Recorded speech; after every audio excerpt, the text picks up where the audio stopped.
उत्तर प्रदेश में गर्मी का सितम जारी है। 28 स्टेशनों पर तापमान सामान्य से अधिक दर्ज हुआ है। 10 स्टेशनों पर तापमान सामान्य से 5 डिग्री ज्यादा। इस भीषण गर्मी में सबसे ज्यादा असर रेहड़ी वाली पर पड़ रहा है। गर्मी के कारण फल खराब हो रहे हैं, जिसके कारण बिक्री घट रही है। मौसम विभाग ने हीट वेव जारी कर दी है। ये रिपोर्ट देखिए।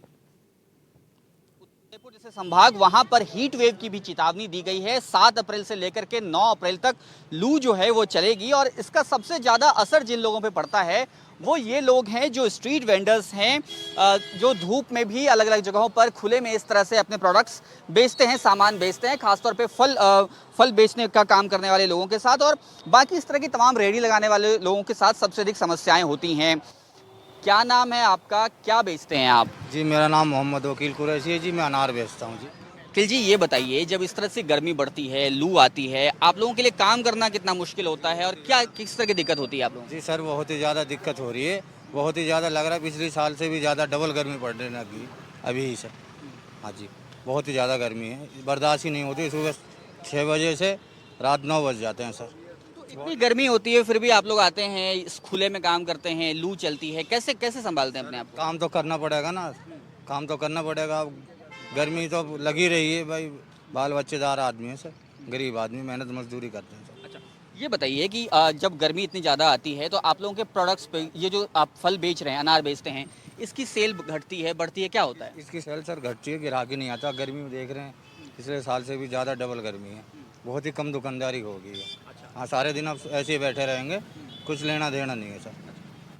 आप क्या बेचते हैं? आप भी ये कुछ काम करते हैं? पपीता बेचते हैं आप सर। पपीता बेचते सर हैं। ये बताइए कि सुबह आना और उसके बाद रात तक रुकना, आप लोगों का जो डेली का रूटीन होता है वो कितना प्रभावित होता है? गर्मी कितना परेशान करती है आप लोगों को? बहुत परेशान करते हैं भाई साहब। सारे दिन ऐसे बैठे रहेंगे, यहीं पे थोड़ा घना हुआ है, गर्मी ऊपर पड़ेगी, ऐसे ही मेहनत करके खाएंगे।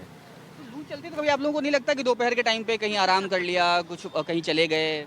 नहीं सर, यहीं पे बैठे रहेंगे। क्यों दुकानदारी को जैसे 100-200 रुपये कम जाए, चलते ग्राहकों को जैसे ग्राहक निकल नहीं पाते, हम ऐसे यहीं पे बैठे रहेंगे सर। हाँ तो ये बताइए कि आप पपीता बेचते हैं, जब गर्मी इस तरह से बढ़ रही है तो अभी इन दिनों आपकी सेल कैसी है? बहुत डाउन हो रही है गर्मी की वजह से। दुकानदारी पे इतना वो नहीं है, थोड़ी घनी शाम को चलती है, जो चलती है सुबह चलती है, फिर दोपहर में दुकानदारी नहीं रहती है। लेकिन इतनी गर्मी में आप लोग इस तरह से खुले में रहते हैं, लू भी चलती है, तो उससे आप लोगों को दिक्कत नहीं होती शरीर पे? सर दिक्कत होती है, क्या करें, मंजूरी करके तो खाना है, गरीब आदमी यहाँ अपना टाइम पास करते हैं, और काम है नहीं जो काम कर लें। अपने यहीं पे ही थोड़ा घना गुजारा हो जाता है, ऐसे ठेले 100-200 रुपये बच जाते हैं, अपने घर ले जाते हैं। जो पूरी हीट वेव है उसका असर सबसे ज़्यादा जिन लोगों पे पड़ता है उनमें ये तमाम लोग हैं जो रेहड़ियों पे अपना कारोबार चलाते हैं और इसके जरिए इनको उम्मीद होती है कि ग्राहक आए, लेकिन दोपहर में धूप इतनी ज़्यादा होती है, ग्राहक कम आते हैं, जो फल हैं इनके वह भी खराब होते हैं। तमाम समस्याओं से जूझते हुए ये मजबूर हैं क्योंकि और कोई काम उपलब्ध इनके लिए है नहीं। जयपुर से कैमरा सहयोगी निर्मल के साथ सोमू आनंद, NDTV। उधर जोधपुर में लगातार गर्मी के तापमान में बढ़ोतरी हो रही है। गर्मी का सीधा असर आमजन पर है। सड़कें दोपहर के समय सूनी नजर आ रही हैं। निजात पाने के लिए लोग जतन भी कर रहे हैं। इस सिलसिले में हमारे संवाददाता मुकुल परिहार ने ग्राउंड रिपोर्ट भेजी है, दिखाते हैं। सूर्य नगरी जोधपुर, जहां गर्मी अपने तल्ख तेवर दिखा रही है, यहां लगातार अब तापमान में भी जो है वो बढ़ोतरी हो रही है, जिससे आम जनजीवन भी प्रभावित हो रहा है। इस वक्त हम जोधपुर की कुड़ी क्षेत्र में हैं, जहां आप देख सकते हैं अब सड़कें भी जो हैं वो वाहन भी जो है वो इक्के दुक्के नज़र आ रहे हैं और गर्मी से लगातार लोग जो हैं वो त्रस्त हैं और अब जो है वो कई लोग जो है पेय पदार्थों का जो है वो अधिक सेवन कर रहे हैं। कुछ लोग भी हमारे साथ में हैं, उनसे भी हम बातचीत करेंगे। सर, जिस प्रकार से नाम ही सूर्य नगरी है और यहाँ गर्मी के जो है वो तल्ख तेवर दिख रहे हैं, अब गर्मी तो बहुत ज़्यादा है जी यहाँ पे। अभी तो 40-42 डिग्री टेम्परेचर है, सुबह जिसमें 10 बजी है, आगे 45 भी होगा, 50 भी होगा, आगे गर्मी बढ़ती जाएगी। और चल रहा है, सिटी बस चालक है, गर्मी ज़्यादा है, चला रहे हैं धीरे धीरे, क्या कर सकते हैं गर्मी का। तो जिस प्रकार से करीब तापमान भी जो है वो 39 से 40 डिग्री के करीब है और जैसे जैसे जो दिन जो है वो बढ़ता है, गर्मी भी जो है वो बढ़ती है। कुछ और भी लोग हैं हमारे साथ में, कुछ ग्रामीण क्षेत्र से आए लोग भी हैं। सर, कहाँ से हैं आप? घंटी गांव से। गर्मी जिस प्रकार से बढ़ रही है, जोधपुर का नाम ही सूर्य नगरी है और गर्मी लगातार बढ़ती जा रही है। गर्मी बढ़ रही है, बहुत ज़्यादा गर्मी ज़्यादा है। क्या करते हैं गर्मी से निजात पाने के लिए, क्या क्या करना चाहिए? देसी नुस्खे? ऐसी नुकसान छाया में बैठ जाओ और क्या करना हो दूसरा प्रशासन है, प्रशासन को पानी का व्यवहार करो। कुछ और भी लोग हैं सर, जिस प्रकार से गर्मी का तापमान में लगातार बढ़ोतरी हो रही है, अभी मई जून भी बाकी है। बाकी है, अभी तो सुबह सूर्य उदय हुआ है, लगभग 10 बज रहे हैं, अभी भी ये हाल है तो दोपहर को क्या हाल होगा। और प्रशासन को सोचना चाहिए कि इसके बारे में क्या पब्लिक की सहायता की जाए, पानी पे रोडों पे पानी के छिड़काव करना चाहिए। अभी ये हाल है तो अगले महीने में तो हालत ख़राब हो जाएगी। रोड पे अभी सुबह ही सुनसान पड़ी है, तो दोपहर का टाइम में तो रोड पे कोई दिखाई नहीं देता है। अभी ऐसा हाल है तो दोपहर में क्या होगा, और अगले महीने में तो और भी ज़्यादा है।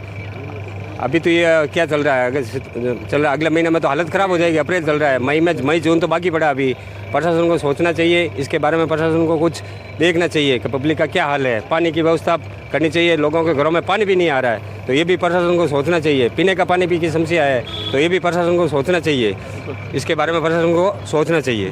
तो जिस प्रकार से लगातार गर्मी बढ़ रही है और जो है कहीं लोगों का ये भी कहना है कि प्रशासन को भी इस संबंध में जो है वो सड़कों पर ठंडे पानी का छिड़काव करना चाहिए। आप देख सकते हैं लोग पेय पदार्थों का उपयोग कर रहे हैं और जो गन्ने की दुकान है यहाँ खड़े हैं। सर, अब तो गर्मी बढ़ रही है, उसके साथ ही जो है इसकी खपत भी बढ़ रही होगी। बिल्कुल बढ़े, क्यों नहीं बढ़े था ये गर्मी तो दिन अब 10 बजे ना गर्मी बारी को निकली नहीं, बस गर्मी तो है ना, बाहर नहीं निकले हमारे डूबो जखन बड़ा बड़न डूबा सिंह का ना दिन वाह। देख सकते हैं जिस प्रकार से लगातार जो है वो गर्मी अपने तल तेवर दिखा रही है और अगर मौसम विभाग का माने तो आगे आने वाले दिनों में जो है गर्मी और अधिक अपने तल तेवर दिखा सकती है। जोधपुर से एनडीटीवी के लिए मुकुल परिहार।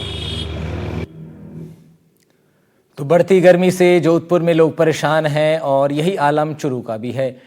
चुरू में भी 2 दिनों से चिलचिलाती धूप से गर्मी का मिजाज तीखा हो गया है। साल 2022 के बाद 6 अप्रैल को अधिकतम तापमान 42.4 डिग्री दर्ज किया था और 6 अप्रैल 2023 को ये हुआ 34, 24 में 35.8% दर्ज था। एक दिन में अधिकतम तापमान में 4.9 लाल यूनिट तक बिजली खपत की बढ़ाई गई। वहीं जयपुर मौसम केंद्र के अनुसार 9 अप्रैल तक गर्मी के तेवर तेज रहेंगे। चुरू के तापमान में भी 44 से 45 डिग्री तक फर्क पहुंच सकता है।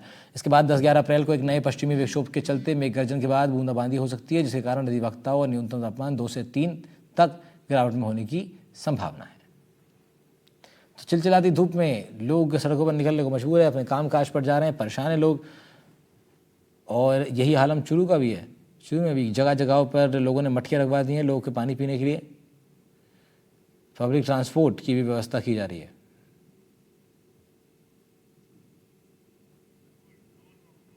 राजस्थान के चूरू जिले में गर्मी ने अपने तेवर तल्ख तेज कर दिए हैं। जैसे जैसे सूरज की किरण बढ़ती है उसी के साथ ही तापमान लगातार बढ़ता चला जाता है।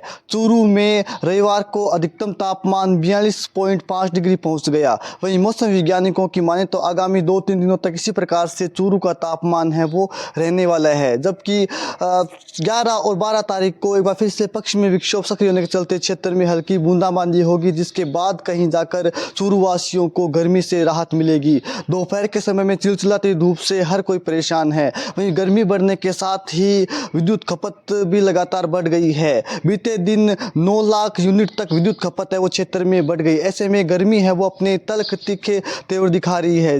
गर्मी से बचने के लिए लोग पेयजल पदार्थों का सहारा ले रहे हैं। हालांकि दोपहर के समय में गर्मी तेज होने के चलते और तल्ख धूप होने के चलते बाजार हैं वो सुनसान नजर आ रहे हैं। लेकिन हम बात करें अस्पतालों की तो अस्पतालों के अंदर भी गर्मी को देखते हुए व्यवस्थाएं हैं वो की जा रही है। राजकीय अस्पतालों में कूलर पंखे हैं वो दुरुस्त किए जा रहे हैं ताकि यहाँ पर आने वाले मरीजों को गर्मी से परेशानी ना हो। इसके अलावा लगातार क्षेत्र में जो मटके हैं उनकी है वो खपत है वो उनकी जो मांग है वो बढ़ गई। इसके अलावा कूलर पंखे एसी की दुकानों पर भी भारी भीड़ है वो नज़र आ रही है। वहीं हाल फिलहाल में गर्मी से राहत है वो क्षेत्र के लोगों को नहीं मिलेगी। अभी कुछ दिनों और इसी प्रकार से क्षेत्र में गर्मी है वो अपना और असर दिखाएगी।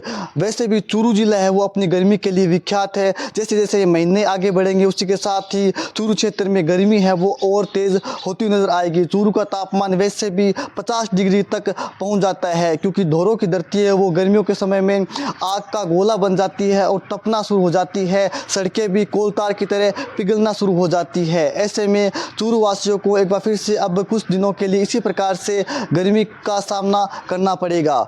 एनडीटीवी के लिए चूरू से गजेंद्र सिंह। तो भारत के सबसे गर्म जिलों में एक चूरू, जहां से रिपोर्ट कर रहे थे हमारे सहयोगी वीरेंद्र। बढ़ते आगे, पश्चिमी राजस्थान में भी अप्रैल के पहले सप्ताह में गर्मी ने अपने तेवर दिखाने शुरू कर दिए हैं। बालोतरा जिले का पारा रिकॉर्ड 46.9 डिग्री पहुंच गया, जिसके चलते भीषण गर्मी से लोग परेशान दिखाई दिए। आज भी मौसम विभाग ने हीट वेव की चेतावनी जारी कर दी। इसकी बात बता दें कि मौसम विभाग ने 8 अप्रैल तक बाड़मेर, बालोतरा, जैसलमेर और आदि क्षेत्र में ऑरेंज अलर्ट जारी कर दिया है। प्रदेश में अप्रैल के पहले सप्ताह में ही पारे ने है जो अपना तेवर दिखाना शुरू कर दिया है। सुबह 10 बजे ही सूर्य की रोशनी है वो तेज तपन का एहसास दिला रही है। कल का अगर तापमान की बात करें तो बाड़मेर और बालोतरा और पश्चिमी राजस्थान के इलाकों में पारा 45 डिग्री क्रॉस हो चुका है। तो ऐसे में लोग हैं जो हल्कान दिखाई देते हैं। इसके लिए लोग प्रिकॉशंस, क्योंकि प्रशासन ने भी एडवाइजरी जारी की है कि गर्मी से बचाव के समुचित जो है वो उपयोग में लाएं। लोग हैं गर्मी से काफ़ी परेशान नजर आ रहे हैं। भैया क्या नाम है भाई? कैलाश। गर्मी इस बार 45 डिग्री पार हो चुकी है पहले हफ्ते में ही। मई जून में क्या हालात होंगे? बहुत तो हालात बहुत ज़्यादा खराब होंगे। बहुत ज़्यादा। किस तरह से बचाव कर रहे हैं? पेड़ लगा कर करें। पेड़ लगा रहे हैं। और गर्मी से बचाव के लिए क्या कर रहे हैं? तो देख सकते हैं कि ये जो लोग हैं या तो कपड़ा ओढ़ के या शीतल पेय पदार्थों के साथ में ही वो लोग गर्मी का बचाव कर रहे हैं। वैसा क्या नाम है? नाम बताओ। नाम अरमान। अब तो गर्मी क्या ठीक है? गर्मी घनी बहुत पड़ी। तो पहला आड़ी गर्मी पड़ती? हमें गर्मी घनी पड़े। पहला हत्ती आड़ी गर्मी पहला तो वही देखो, हमें तो घनी पड़े रही है। बिल्कुल देख सकते हैं कि ग्रामीण इलाके से लोग आए, ये भी कह रहे हैं साहब इस बार गर्मी बहुत ज़्यादा है। आप बताएं क्या हालात है गर्मी के इस बार? गर्मी इतनी ज़्यादा है, जो गर्मी जून महीने में पड़नी चाहिए थी वो अप्रैल महीने में पड़नी शुरू हो गई। तो इसका मतलब जून महीने में क्या हालात होंगे। इससे तो आदमी घर से बाहर निकलना भी मुश्किल हो जाएगा, व्यापार करना भी मुश्किल हो जाएगा, मजदूरी करना मुश्किल हो जाएगा। जो रिकॉर्ड इस बार टूटा है, मौसम विभाग का कहना है कि 70 साल बाद में अप्रैल के पहले सप्ताह में इस तरह का मौसम दिखाई दे रहा है। हालांकि विभाग की तरफ से ये कहा गया है कि आगामी 7 दिन बाद में वापस एक बार गर्मी से राहत मिलने की उम्मीद है। किस प्रकार देखते हैं और गर्मी से किस प्रकार बचाव कर रहे हैं? गर्मी से सर के ऊपर वो कपड़ा डाल देते हैं। इस बार तो बहुत खतरनाक गर्मी है भाई साहब। बाड़मेर में पूछो ही मत, कल भी टेम्परेचर 46 के ऊपर चला गया था और हमारे यहाँ बहुत खतरनाक गर्मी है। जिनको ये हालात है क्योंकि अप्रैल के पहले माह में ही ये जो हालात गर्मी के हैं और सूर्य भगवान अपने तेवर दिखा रहे हैं।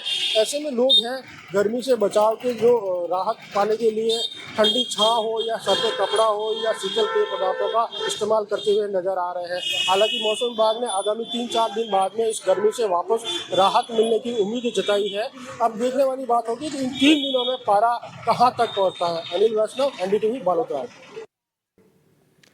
उधर बाड़मेर में भी भीषण गर्मी का दौर जारी है। 27 साल का रिकॉर्ड तोड़ चुकी गर्मी इस बार पूर्व में 1998 में तापमान जब 45.6 डिग्री दर्ज किया था उसको भी तोड़ चुकी है। 27 साल बाद अब पारा 45 डिग्री पहुंच गया है। भीषण गर्मी के चलते आम जीवन अस्त व्यस्त है। दोपहर होते होते शहर की सड़कों पर कर्फ्यू नजर आने लगा। वहीं मौसम विभाग ने अगले 4 से 5 दिनों तक हीट वेव का ऑरेंज अलर्ट जारी कर दिया है। साथ ही हीट वेव को लेकर चिकित्सा अधिकारी एहतियात भी बरतते हैं। तैयारियां पूर्ण कर ली गई हैं। जिले के सबसे बड़े राजकीय मेडिकल कॉलेज अस्पताल में हीट स्ट्रोक के मरीजों की फ्री फर्बिकेटेड वार्ड में 10 बेड रिजर्व हैं। गर्मी थोड़ी बढ़ गई है, इसके मद्देनजर हमने जो है पुख्ता व्यवस्था कर रखी है। सभी इमरजेंसी को AC लगा दिए गए हैं और आइस वगैरह जो रखने होते हैं वो सब चीज़ें हमारे वहाँ पर रखी हुई है। और कल कोई हीट स्ट्रोक का पेशेंट नहीं आया। और बाकी जो वार्ड वगैरह है उनमें कूलर लगाए जा रहे हैं। और कहाँ MCS में कुछ प्लांट जो है कुछ खराब है और कुछ सही जो है वो उन प्लांटों को चालू कर दिया गया, कल ही कर दिया गया। तो कुल मिला के अभी गर्मी जो है उसके मद्देनजर हम जो व्यवस्था करनी चाहिए वो की जा रही है। प्रदेश के पश्चिमी जिले राजस्थान में भीषण गर्मी का दौर जारी है। रविवार को तापमान ने यहां 27 साल का रिकॉर्ड तोड़ते हुए 46.7 डिग्री तक पहुंच गया है। ऐसे में आम जीवन अस्त व्यस्त है। लोग गर्मी से बचाव के लिए तरह तरह के जतन करते हुए नजर आते हैं। दोपहर होते होते शहर की सड़कों पर कर्फ्यू जैसा माहौल दिखने लगता है। हम इस वक्त बाड़मेर के राजकीय मेडिकल कॉलेज अस्पताल में हैं। चिकित्सा विभाग ने हीट वेव से बचने के लिए क्या उपाय कर रखे हैं, क्योंकि मौसम विभाग ने आगामी 3-4 दिन तक हीट वेव के चलते ऑरेंज अलर्ट जारी किया। हमारे साथ चिकित्सक है। सर, चिकित्सा विभाग ने क्या तैयारी कर रखी है, कितने बेड यहाँ पर रिजर्व किए गए और जो मरीज आते हैं हीट स्ट्रोक के उनको क्या प्राइमरी जो है उपचार दिया जाता है? सर, यहाँ पे हमारे पास इसी वार्ड के अंदर 10 बेड है, हीट स्ट्रोक के पेशेंट के लिए ही है।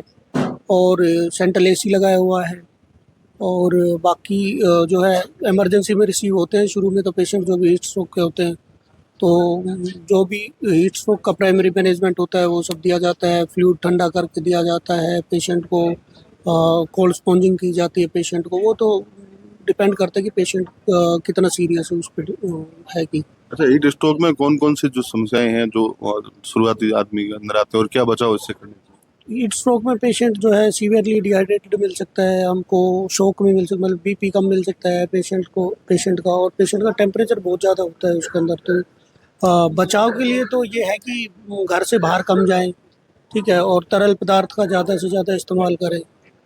ये बचाव के लिए हम शुरुआती जो कि घर पे हम कर सकते हैं वो ये है कि तरल पदार्थ का ज़्यादा हम इस्तेमाल करें और जो है धूप में कम जाए, बाहर जो है कम जाए। कौन कौन की सी व्यवस्थाएं हैं जो हीट स्ट्रोक के जो मरीज आते हैं उनको देने के लिए आप? यहाँ पे ऐसे है और फुल वेंटिलेटेड ये वार्ड भी है और कूलिंग के लिए हिसाब से एसी सेंट्रल एसी चल रहा है बिल्कुल। कितने बेड रिजर्व? उनके 10 बेड रिजर्व किए हुए हैं हमारे। अच्छा, कितना स्टाफ है जो यहाँ पर जो हीट स्ट्रोक जो आते हैं उनके लिए? मॉर्निंग में अभी 3 स्टाफ रहते हैं, इवनिंग में 1 स्टाफ रहते हैं। 7 स्टाफ लगे हुए हैं पूरे ऑल आवर वार्ड में। अच्छा, बिजली कटौती की बड़ी समस्या है, ट्रिपिंग होती है? नहीं, ट्रिपिंग का तो इधर का इतना नहीं होता है, इसको जनरेटर से जोड़ा हुआ है, जो सारी व्यवस्था पूरी क्लियर कर रखी है। बिल्कुल, जो मौसम विभाग की जो चेतावनी है, जो ऑरेंज अलर्ट है, उसको लेकर चिकित्सा विभाग ने पूरी व्यवस्था यहाँ पर कर रखी है। 10 बेड जो है राजकीय चिकित्सालय के एक वार्ड में जो है रखे गए हैं ताकि जो हीट स्ट्रोक के मरीज हैं उनको राहत मिल सके। राजू माली, NDTV, बाड़मेर।